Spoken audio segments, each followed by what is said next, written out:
Ici Piero San Giorgio, aujourd'hui à San Francisco. Donc deuxième petite vidéo sur l'état des États-Unis et de la Californie.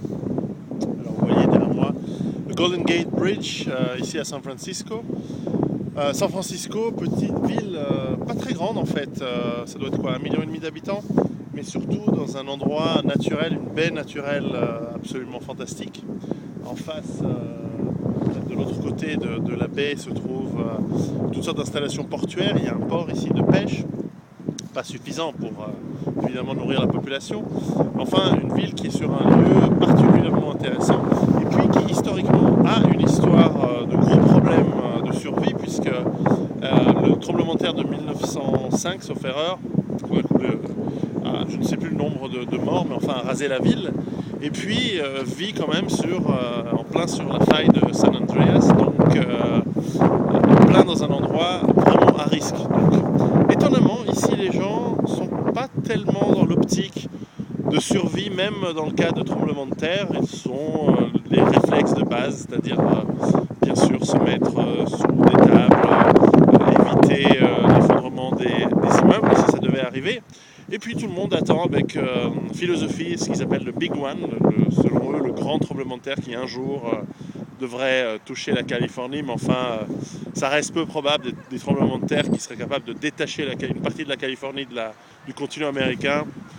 Je pense qu'on a encore des milliers d'années, voire des millions d'années avant que ça arrive. Mais enfin, des gros tremblements de terre qui peuvent faire beaucoup de dommages. J'en avais vécu un ici au tout début des années 90, avec quand même je crois que c'est 93 sauf erreur. Enfin, vraiment des catastrophes assez impressionnantes. Les États-Unis et la Californie. Alors, en fait, je suis ici parce que j'ai des amis, puisque j'y ai travaillé depuis une vingtaine d'années, notamment dans les logiciels, qui ont beaucoup de des maisons, des villas qui s'en sortent assez bien. Et donc ça a été très intéressant de discuter avec eux cette semaine, ainsi que discuter avec les gens dans la rue, dans les cafés, dans les taxis. J'ai oublié mon permis de conduire à la maison. Et ici, il faut être motorisé, on ne peut pas vraiment se balader. Il y a quelques lignes de train, mais de métro si on veut, mais très très limité. Et donc, c'est très intéressant de voir ce que les gens pensent de la situation actuelle ici. On voit qu'un des avantages de la société américaine, c'est d'être optimiste. Même si l'optimisme est mesuré aujourd'hui, parce que la crise dans laquelle ils vivent est quand même dure, ils restent tout de même optimistes. Ils pensent que voilà, on va finir par s'en sortir, que par l'innovation, par l'inventivité de leurs gens et le sens de l'entreprise, les gens vont réussir à redonner un coup de fouet à l'économie et à refaire démarrer. Alors c'est vrai que la Californie en général, c'est une région innovante. Depuis la ruée vers l'or, ça a toujours attiré des gens entreprenants. C'est pas des flemmards, c'est des gens qui sont prêts à prendre des risques, donc qui sont allés à chercher de l'or. Peu ont fait fortune. Ensuite, il y a eu le pétrole dans la Californie du Sud, le boom de l'agriculture, le cinéma, le boom finalement de la construction et de l'automobile, notamment dans le sud de la Californie avec Los Angeles. Et ici à San Francisco, le commerce, la finance, avec notamment Wells Fargo, qui est la grande banque qui s'est développée en Californie du Nord.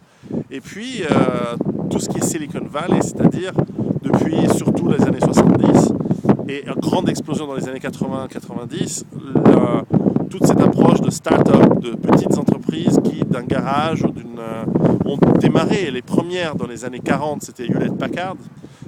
Ensuite, il y a eu les sociétés de puces. Ensuite, bien sûr, les sociétés de matériel informatique de la côte ouest, contrairement à celles de la côte est, comme IBM ou Digital. Ici, c'était plutôt Apple, etc.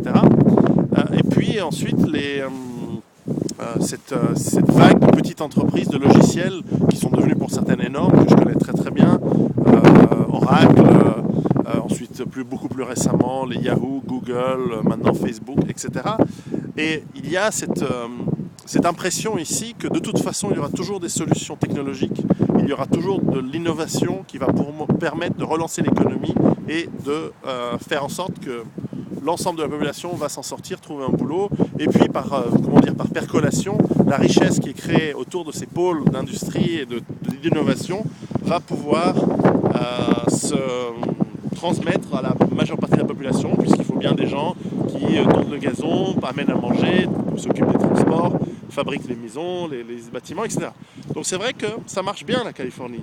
En revanche, j'ai remarqué que autant ils sont optimistes, autant il y a une désillusion très très forte et étonnamment pas seulement dans les classes on va dire, de travailleurs, mais également dans les classes plus aisées et riches, sur la politique, sur les capacités de l'État et du gouvernement à faire quoi que ce soit. Ils sont extrêmement désillusionnés des élections de 2012 entre, bien sûr, Obama d'un côté, sur lequel ils sont très très déçus. Et il faut savoir que ici, les gens votent plutôt démocrates, donc plutôt pour Obama. Ils détestaient Bush et maintenant ils détestent Obama, mais en revanche, ils détestent aussi l'approche du Parti républicain avec ce qui sera probablement le candidat choisi, qui est Mitt Romney, qu'ils considèrent comme une sorte d'escroc un peu pas très futé, pas très intelligent et bon, avec une belle gueule, mais enfin pas suffisamment de toute façon pour apporter des vraies solutions au pays. Et donc, comme en Europe, il y a une désillusion très très forte sur la politique, bien qu'il soit optimiste. Alors ça, c'est la Californie du Nord, que je connais très très bien.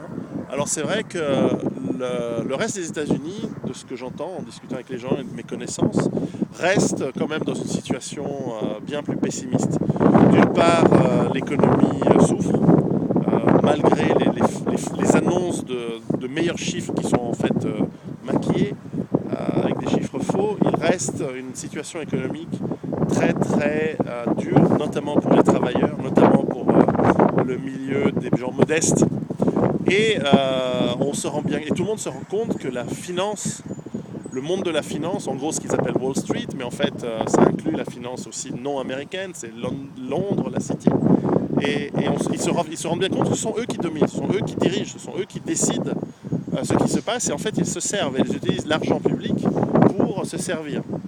Il y a aussi une immense désillusion par rapport aux aventures militaires de l'ère Bush et même précédentes. Et ils se rendent compte finalement qu'ils se sont fait mettre, si je puis dire, par leur gouvernement pour avoir financé, cru dans ces guerres, dans la guerre contre le terrorisme.